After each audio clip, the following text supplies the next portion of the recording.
நேர்களே, மக்கள் தொகை கணக்கெடுப்பிற்கு இந்தியா ஆயத்தமாகி வருகிறது. ஒரு மக்கள் தொகை கணக்கெடுப்புன்னா இத்தனை மக்கள் வாழ்றாங்க அப்படின்ற ஒரு நம்பர் கொடுக்கறதுக்காக மட்டும் இல்லை, அதுக்கு ஒரு பாப்புலேஷன் ட்ராக்கரே போதும். அந்த வகையில் பிறப்பையும் இறப்பையும் நாம் ரெஜிஸ்டர் பண்ணும்போது அந்த எண்ணிக்கை தோராயமாக நமக்கு கிடைத்துவிடும். அதன் அடிப்படையில் தான் சீனாவுடைய மக்கள் தொகையை இந்தியா எப்படி நாம் ஓவர்டேக் பண்ணோம், 1.4 பில்லியன் என்ற அளவை தாண்டி போய் கொண்டிருக்கிறோம். இந்த மாதிரியான தரவுகள்லாம் நம்ம கிட்ட இருக்குது. ஆனால் ஒரு ப்ராப்பரான சென்சஸ் மக்கள் தொகை கணக்கெடுப்பு நடத்தப்படும் போதுதான் மக்களுடைய வாழ்க்கை தரம், நம்ம நாட்டுடைய நிதர்சனம் என்ன, அது மட்டும் இல்லாமல் சமூக நீதி கட்டமைப்பு எந்த அளவில் இருக்கு, பொருளாதார முன்னேற்றம் மக்கள் மத்தியில் எந்த அளவுக்கு இருக்கு, இந்த மாதிரியான எல்லா தகவல்களுமே கிடைக்கும். அந்த வகையில் தான் 16வது மக்கள் தொகை கணக்கெடுப்பு பணிகளுக்காக இந்தியா ஆயத்தமாகி வருகிறது. இதனுடைய முக்கியத்துவம் என்ன, இந்த சென்சஸ் அறிவிக்கப்பட்டிருக்கக்கூடிய காலத்தினால் ஏற்பட்டிருக்கக்கூடிய சர்ச்சை என்ன, இதை பற்றியெல்லாம் தான் இந்த தொகுப்பில் நாம பார்க்க இருக்கிறோம்.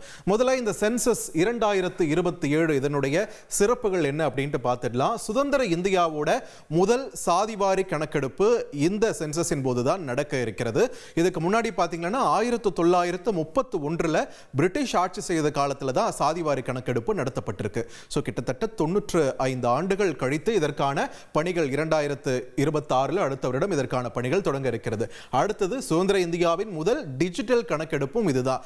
பேப்பர் ஒர்க் இல்லாமல் டிஜிட்டல் முறையில் இதுக்காகவே தனியாக ஒரு போர்ட்டல் உருவாக்கப்பட்டு இதில் தரவுகள் எல்லாம் சேகரிக்கப்பட இருக்கின்றன அப்படின்றதும் இங்க குறிப்பிடத்தக்க ஒரு விஷயம்.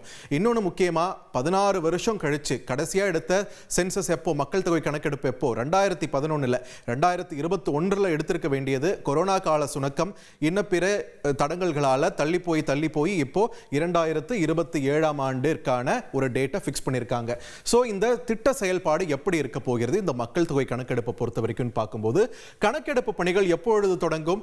ஏப்ரல் 1, 2026 தொடங்கி பிப்ரவரி 28, 2027 வரைக்கும் இந்த பணிகளானது மேற்கொள்ளப்பட இருக்கிறது. ஸோ 2 கட்டங்களாக இந்த சென்சஸ் 2027க்கான பணிகள் செய்யப்பட இருக்கின்றன. முதல் கட்டத்தில் வீடுகள் பட்டியலிடப்பட்டு கணக்கெடுக்கப்பட இருக்கின்றன. அதன் பிறகு 2ஆம் கட்டமாக மக்கள் தொகை சாதி ரீதியிலான சாதிவாரியான ஒரு கணக்கெடுப்பானது நடத்தப்பட இருக்கிறது.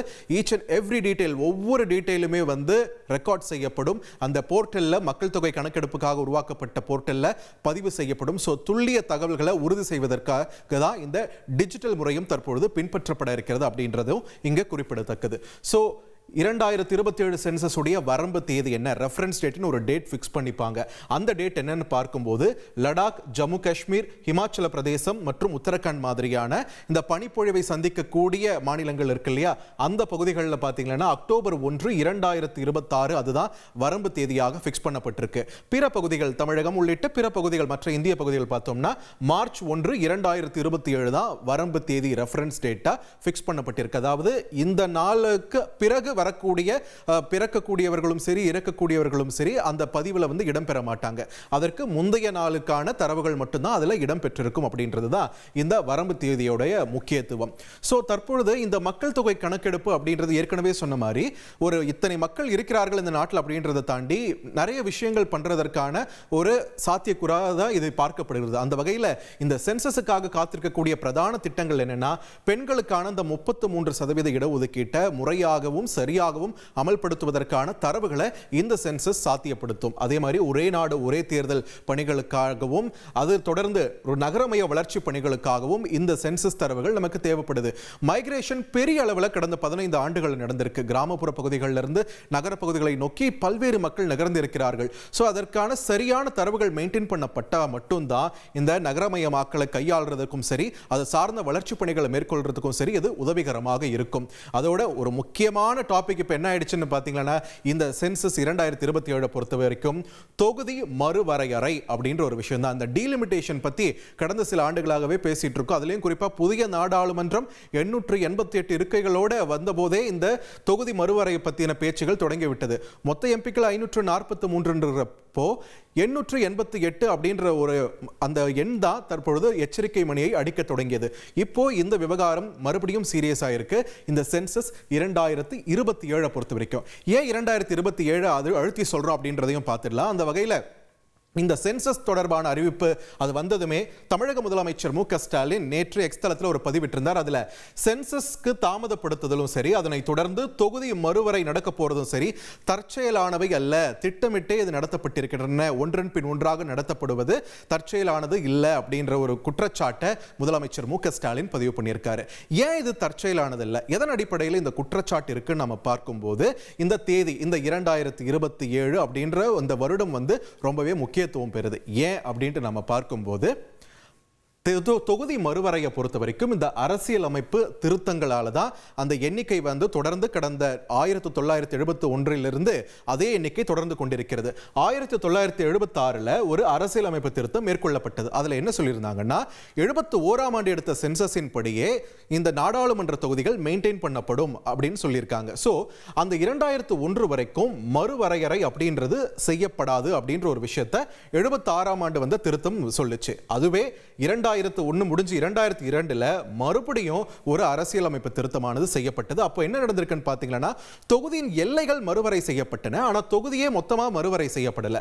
2022 என்ன ஆயிருக்கு, இன்னொரு திருத்தம் 2026ஆம் ஆண்டிற்கு பிறகு எடுக்கக்கூடிய சென்சஸின் அடிப்படையில் டீலிமிட்டேஷன், அதாவது தொகுதி மறுவரையறை பண்ணலாம் அப்படின்ற ஒரு விஷயம் அப்போ இந்த திருத்தத்தின் மூலம் சாத்தியப்பட்டது. அப்போ நமக்கு கொரோனா இதெல்லாம் எதிர்பார்த்தோமா? ஸோ 2021 ஒரு சென்சஸ் போவோம், 10 வருஷத்துக்கு ஒரு முறைன்ற கணக்கு. அதனை தொடர்ந்து அடுத்தது 2026க்கு பிறகான சென்சஸ்னா 2031 தான் கணக்குல வரும் அப்படின்னு தான் அப்போதைய நிலவரமா இருந்தது. ஆனா கொரோனா எல்லாத்தையுமே மாத்திடுச்சு. இப்போ முதல்வர் தரப்புல இருந்து சொல்லக்கூடிய குற்றச்சாட்டு எதன் அடிப்படையில் இருக்கு அப்படின்னு பார்க்கும்போது 2029 தேர்தலுக்கு முன்பாக கரெக்டா 2027 இந்த சென்சஸ் தரவுகள் வர்ற மாதிரி 2026 நீங்க பணிகள் ஆரம்பிக்கிறீங்க. அப்போ 2029 தேர்தலின் போது தொகுதி மறுவரையறை செய்யப்படும் போது பாதிப்பு தென் மாநிலங்களுக்கு அதிகமாகும் அப்படின்றது தான் இந்த குற்றச்சாட்டின் அடிப்படையாக இருக்கிறது. ஏன்னா 2011ஆம் ஆண்டு சென்சஸை பார்க்கும்போதே வட இந்திய பகுதிகளுக்கும் தென்னிந்திய பகுதிகளுக்கும் மக்கள் தொகை விகிதாச்சாரத்தில் எந்த அளவுக்கு மாறுபாடு இருக்கு அப்படின்றத பார்க்க முடிகிறது. மக்கள் தொகை கட்டுப்பாடு அப்படின்ற ஒரு விஷயத்தை தென்னிந்தியா ஸ்ட்ரிக்டா ஃபாலோ பண்ண நேரத்தில் வட இந்தியர்கள் பெருமளவில் அதை ஃபாலோ பண்ணல. அதனால மக்கள் தொகை அதிக அளவில் இருக்கும்போது விகிதாச்சார அடிப்படையில் அங்க தொகுதிகளுடைய எண்ணிக்கையும் அதிகமாகும் அப்படின்ற ஒரு குற்றச்சாட்டை இதன் அடிப்படையில் தான் வச்சிருக்காங்க. ஸோ இந்த சென்சஸ் 2027 தரவுகளின் கீழ் மீண்டும் தொகுதி மறுவரை செய்தால் அது தமிழகம் உள்ளிட்ட தென் மாநிலங்களுக்கு பாதகமாக அமையும் அப்படின்றது தான் தற்பொழுது எழுந்திருக்கக்கூடிய சர்ச்சை. இல்ல அது அப்படி கிடையாது அப்படின்ற ஒரு விஷயத்தை மத்திய அரசு சொல்லியிருக்கு. ஆனா இது நாடாளுமன்றத்திலே பதிவு பண்ணணும் அப்படின்ற ஒரு விஷயத்தை தற்பொழுது முதலமைச்சரும் சொல்லியிருக்காரு. ஸோ வரும் நாட்களில் இந்த சென்சஸுக்கான பணிகள் தொடங்க இருக்கக்கூடிய அதே நேரத்தில் இந்த தொகுதி மறுவரையறை அப்படின்ற ஒரு விஷயத்தை எப்படி கையாள போகிறது மத்திய அரசு, அது தென்னிந்தியா மற்ற மாநில அரசுகளும் எப்படி அது பதிலடி கொடுக்க போறாங்க, இல்ல இவங்க பயந்த மாதிரி நடக்க போதா, இது எல்லாத்தையுமே நாம பொறுத்திருந்து தான் பார்க்க வேண்டும். இன்னொரு முக்கியமான விஷயம், சாதிவாரி கணக்கெடுப்புக்கு எதிராக தொடர்ந்து எதிர்கருத்துகளும் சாதகமான கருத்துகளும் கொண்டுதான் இருக்கின்றன. 1931 ஒரு சாதிவாரி கணக்கெடுப்பு நடந்துச்சுன்னு சொன்னோம் இல்லையா? அந்த கணக்கெடுப்பின் போது இந்தியாவில் இருக்கக்கூடிய மொத்த சாதிகளுடைய எண்ணிக்கை 4173 என்ற அளவில் இருந்தது. அதுவே 2011 எடுக்கப்பட்ட கணக்கெடுப்பின் போது 46.73 லட்சம் என்ற அளவில் சாதி, உபசாதி, துணை சாதின்னு பட்டியல் போய்கிட்டே இருந்தது. இப்போ இது டிஜிட்டல் மயமாக்கப்பட்டு சாதிவாரி கணக்கெடுப்பும் எடுக்கும்போது இந்தியாவில் இருக்கக்கூடிய இந்த சாதிவாரியான எண்கள் நமக்கு சரியான அளவில் கிடைக்கும் அப்படின்றதும், அதனை சார்ந்து மக்கள் நல பணிகளும் சரி, இடஒதுக்கீடு மாதிரியான விஷயங்களுக்கும் சரி அது சாதகமாக அமையும் என்றும் இதர் தொடர்பாக பல்வேறு தகவல்களும் வெளியாகி கொண்டிருக்கின்றன. சோ வரும் நாட்களில் we will get more information. வரும் 16ஆம் தேதி இன்னும் அபிஷியலான ஒரு தகவலை வரப்போவதாக சொல்லப்படுகிறது.